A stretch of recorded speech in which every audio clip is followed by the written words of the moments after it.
Another big 49ers update ahead of a huge 49ers game here at Levi's Stadium.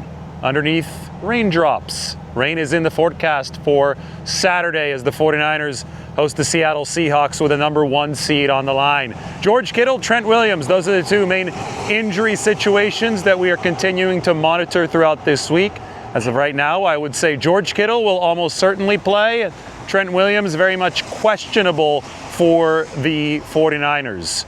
We need to pay some attention to the defense. And, Robert Saleh, this is something that is going to be in the news cycle a lot next week, so why don't we introduce it ourselves? The head coach interview cycle is going to begin next week with the end of the regular season. Robert Saleh is very likely going to draw interest from teams with head coaching vacancies. So he might start interviewing as soon as next week. And the defensive resume of the 49ers this year is fascinating because Saleh came out guns blazing with a top 5 defense. Remember the season opener against Seattle? Nick Bosa forcing the fumble from Sam Darnold to close the game. San Francisco held the Seahawks to only 13 points. Well, since then, the 49ers have suffered catastrophic injuries on the defensive side of the ball, including 2 Bosa, 2 Fred Warner, 2 Michael Williams, and the defense has obviously fallen off quite a bit. They're down at number 24 in expected points added per play out of 32 teams. But they've been much better. They've outperformed that overall ranking at certain very critical higher leverage junctures, such as red zone defense, number 15 in the NFL. Third down conversion percentage allowed, number 15 in the NFL. And also 2-minute defense, which was extremely important against the Bears.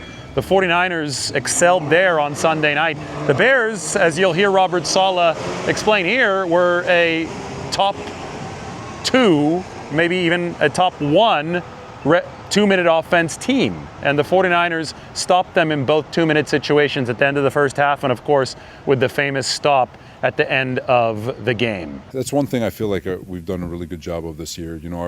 I'm not saying we're a top 10 third down defense, but we've been really good in third down situations. I'm not saying we're the best red zone defense, but we've been really good in red zone situations and holding people to field goals and getting critical stops when we need to. And we've been pretty damn good this year in 2-minute situations. Chicago was the number 1 2-minute offense in football, and we stopped them. They didn't score at the end of the half. They didn't score at the end of the game.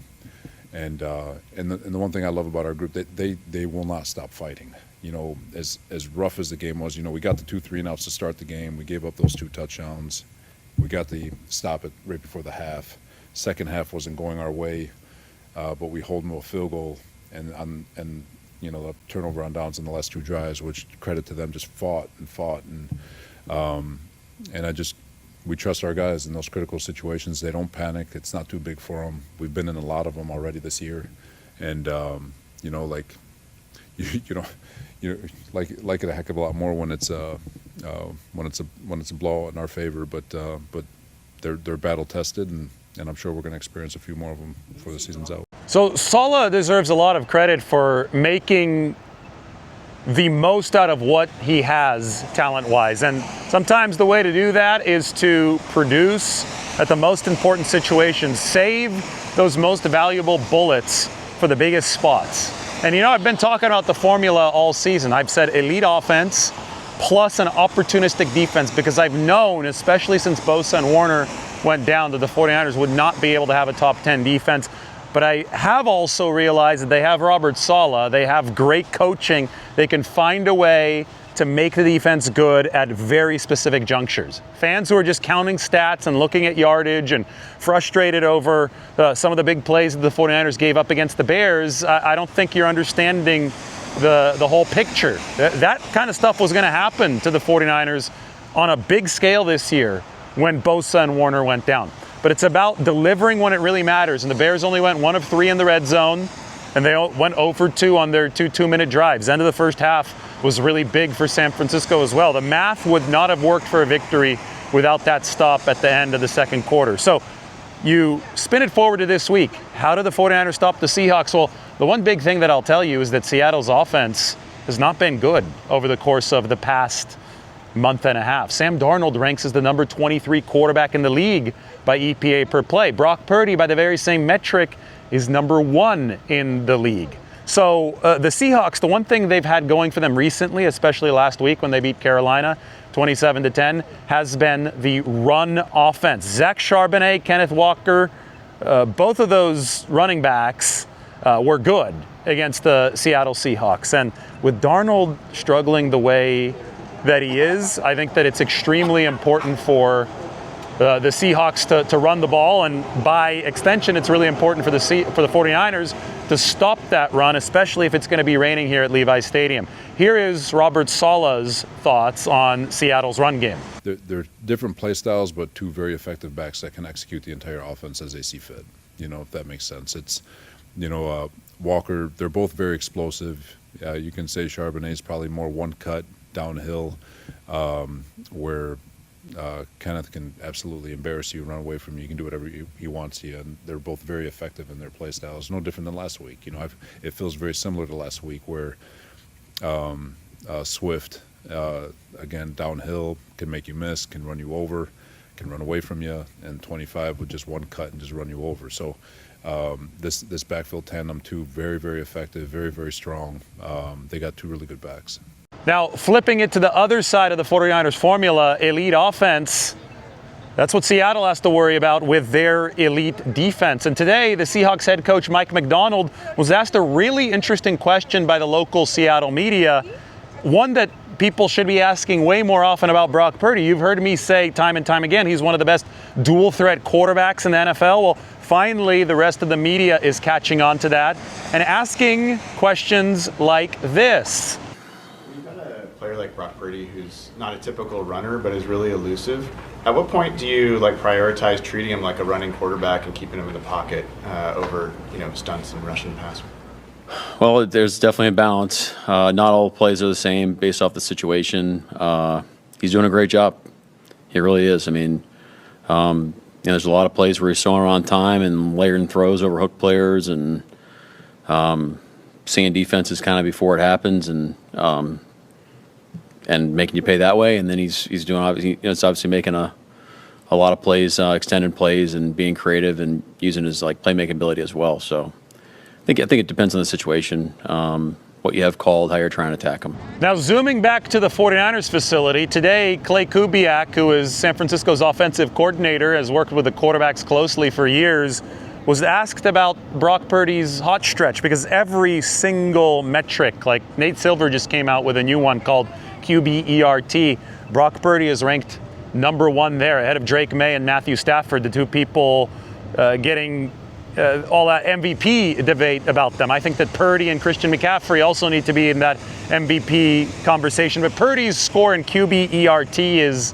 113.7, which according to Nate Silver is a score good enough to be considered amongst the best quarterback seasons of all time, anything above 110. Anyway, Clay Kubiak talked about Purdy and how he's playing some of the best football of his career. And I mean, he's been good throughout this whole thing, but there's been a little extra zest to what Purdy has brought this year to the 49ers over the past 6-7 games. And I think that zest is well explained by Clay Kubiak, who has coached him throughout his entire time in the NFL. I mean, to me, it's confidence, with where he's at in his life, as a person.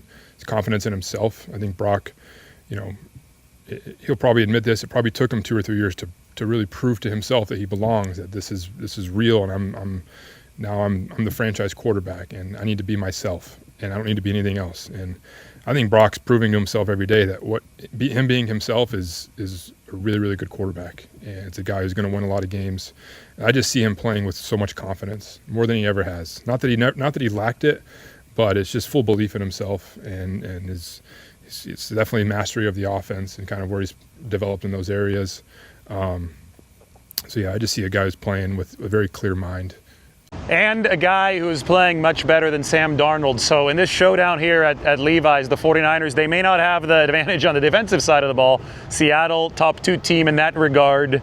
49ers, as I said, down at number 24. But essentially the inverse is true at the quarterback position. 49ers have the number 1 quarterback in the game, and the Seahawks, especially since the time that Purdy has come back since week 11. Sam Darnold is down at number 23. Special teams, meanwhile, essentially even.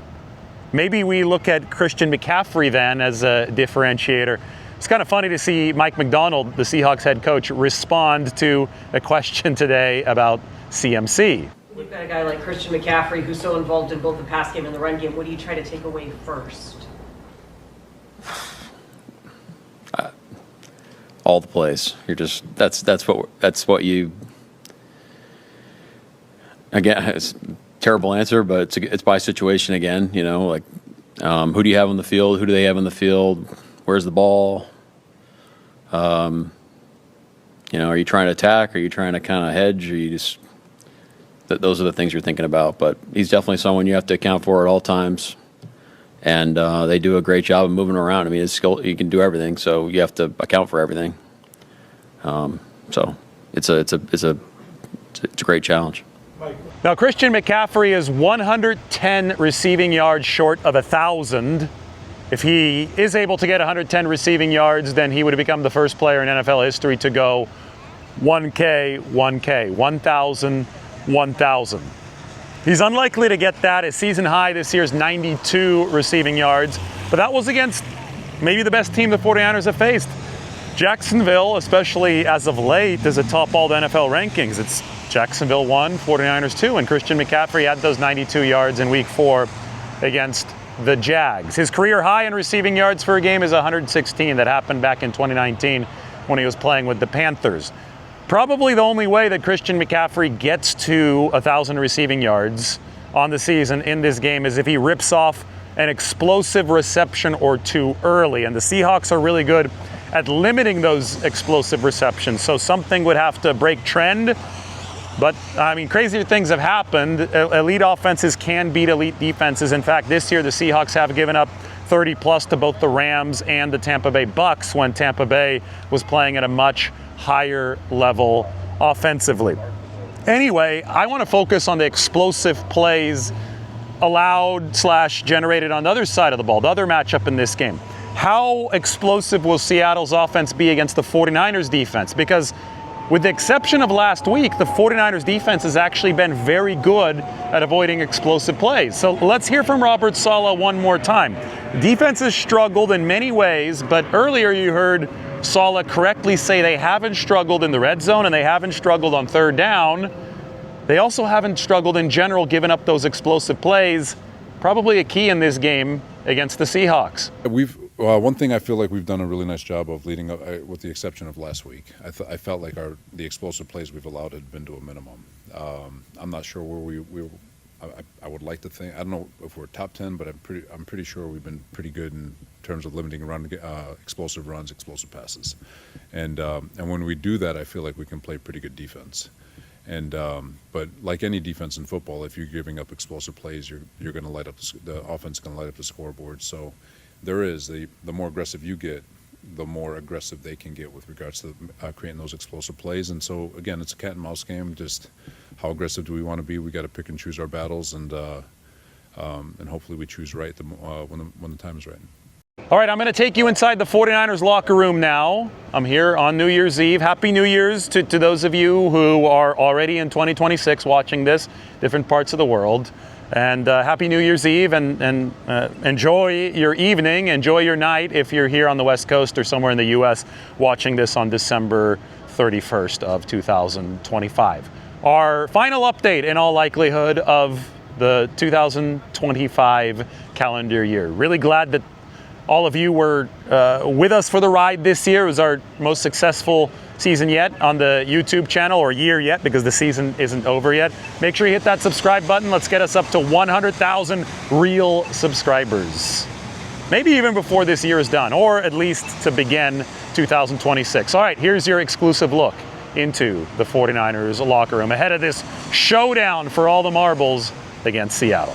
I mean, yeah, dude, I don't know. It's just like one of those things in the moment. We're playing the Packers my rookie year, throw a touchdown, and all the guys are celebrating. And first thing I think is we're playing the Packers, and Aaron Rodgers is on the other sideline. So I discount double check. It was dumb. I'm a rookie. It was in the moment, like, really, bro? I was just trying to make the team, and I pulled that out. But I don't know. It's just a competitive thing in me, man. So I'll just leave it at that. Fabulous. Great position for Saturday night to clinch a 1 seed. So just with that, I'm doing fantastic. You said a number of times you hate having to watch instead of being out there playing. Absolutely. How hard was it to watch the Chicago game being, it was a really exciting one, but then how much more did it kind of urge you to want to get out there this week? My urge to play is always incredibly high. Just watched it. I think I just get severe anxiety watching it because there's nothing you can do about it. But that's kind of how I've always been. So just super proud of the boys for getting the job done. From the offense playing at a really high level to the guys who stepped up, from Austin Pleasance to Tunges to, I always say his name wrong, and Luke Farrell, just playing at a high level. I love that. And defense made a play when we needed to. What did you see out of Austin, being that he had to step in for Trent Williams? Did his job. I think I saw a quote, he said it yesterday maybe. He goes, all I have to do is do my job, worry about myself, and the guys around me will take care of me. And, that's all he was focused on. And I thought he did a fantastic job, just standing on the sideline all season to, hey, we need you for potentially the biggest game of the season. And he did a great job.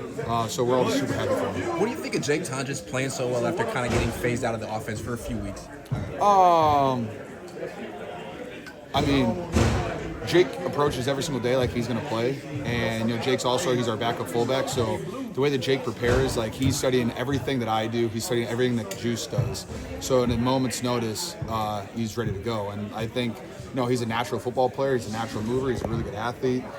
He plays ball at a really high level. So he's just one of those guys that waits for his opportunity, and when the opportunity comes, he just takes advantage of it. In your career playing the Hawks, do you have a specific memory that you enjoy most? Winning on Thanksgiving was pretty fun there. Running off the field with a full turkey, throwing it into the crowd was pretty entertaining. I don't know, my very first game ever there, we lost, but I played against Cam Chancellor and Richard Sherman, which was pretty sick, and Earl Thomas. And Cam Chancellor had an opportunity to rip my head off, and he didn't do it, so I was pretty thankful. Let's see. I've had a lot of good memories there. I love Seattle's one of my favorite stadiums because they hate us. And it's always twice as loud as any other stadium I ever play in. So it's such a great atmosphere, and I love their hatred for us. And hopefully the faith will bring it this weekend for them. July looks like he's a big fan of it seems like he's scoring a touchdown every week. There was a point where he is, isn't he? 7 and 7 or something like that? Yeah. It's sick. I think it was after the Packers game, he detailed all of the injuries he was trying to do. How did you see him kind of weather that storm?